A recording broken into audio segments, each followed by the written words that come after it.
जीवनी शक्ति कैसे जगाएं? पाठ 10। शारीरिक बल। जीवनी शक्ति। शारीरिक बल एवं जीवनी शक्ति दोनों में काफी अंतर है। दोनों आवश्यकता अनुसार प्रकट की जा सकती हैं। शारीरिक बल। शारीरिक बल को पहलवानी बल या पशु बल भी कह सकते हैं। अधिक भोजन की आवश्यकता ऐसे लोगों को हो सकती है जो भोजन और कसरतों के द्वारा अपने शरीर को पुट्ठेदार बनाना चाहते हों। इस प्रकार का शरीर जब अपनी क्षमता और क्रियाशीलता प्रदर्शित करता है तो जीवनी शक्ति का व्यय अधिक मात्रा में होता है। व्यय के कारण जीवनी शक्ति आगे चलकर मंद गति से कार्य करने लगती है।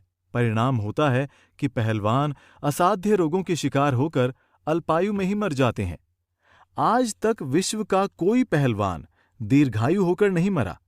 जैसे दोनों ओर से जलने वाली मोमबत्ती जल्दी नष्ट हो जाती है, उसी प्रकार जीवनी शक्ति का अत्यधिक व्यय होने से पहलवान भी जवानी की उम्र पार करने के बाद रोगी तथा निर्बल होकर जल्दी मर जाते हैं। जीवनी शक्ति। जीवनी शक्ति का आधार भोजन नहीं है, अतः किसी भी पौष्टिक भोजन से जीवनी शक्ति में तनिक भी वृद्धि नहीं की जा सकती है। व्यक्ति के स्वस्थ होने की पहचान उसके चेहरे से नहीं हो सकती। ये जरूरी नहीं है कि जो व्यक्ति गुलाबी चेहरे वाला या शरीर से गठीला अथवा भरा पूरा है वो स्वस्थ भी होगा। इसी प्रकार काफी ऊंचाई या सीने की चौड़ाई या अधिक वजन द्वारा भी स्वास्थ्य का सही अंदाजा नहीं लगाया जा सकता है। ऐसा बहुधा देखने में आता है कि बाहर से हृष्ट-पुष्ट दिखाई देने वाले लोग वास्तव में अंदर से अनेक रोगों से ग्रस्त हैं। व्यक्ति के वास्तविक स्वास्थ्य की पहचान है: 1. बिना भोजन किए एवं बिना थकावट महसूस किए लगातार कितनी देर तक कार्य कर सकने की उसकी क्षमता है, तथा 2. कार्य करने के बाद कितनी कम देर विश्राम से वो पुनः तरोताजा हो जाता है। व्यक्ति का भोजन रोक देने पर वो जितनी अधिक देर तक कार्य कर सके और थकावट का अनुभव न करे तथा न्यूनतम विश्राम के बाद ही पुनः स्फूर्ति से भर जाए, वो व्यक्ति उतना ही अधिक स्वस्थ और जीवनी शक्ति से भरपूर है। गाय का बछड़ा जन्म लेते ही बिना मां का दूध पिए तथा अन्य प्रकार से बिना कुछ खाए कूदने और दौड़ने लगता है। बाद में वो अपनी मां का दूध पीकर अथवा अन्य प्रकार के आवश्यक भोजन ग्रहण कर अपने शरीर का पोषण पाता है। भोजन करने से उसका शरीर पुष्ट होता है और वजन भी बढ़ता है। शरीर को हृष्ट-पुष्ट बनाने अथवा वजन बढ़ाने में भोजन आवश्यक सामग्री है। जीवनी शक्ति उस भोजन को पचाकर रक्त, मांस, मज्जा, वीर्य आदि में परिवर्तित करने में लगे हुए सभी अंगों जैसे आमाशय, लीवर, छोटी आंत आदि को निरंतर गतिशील रखती है।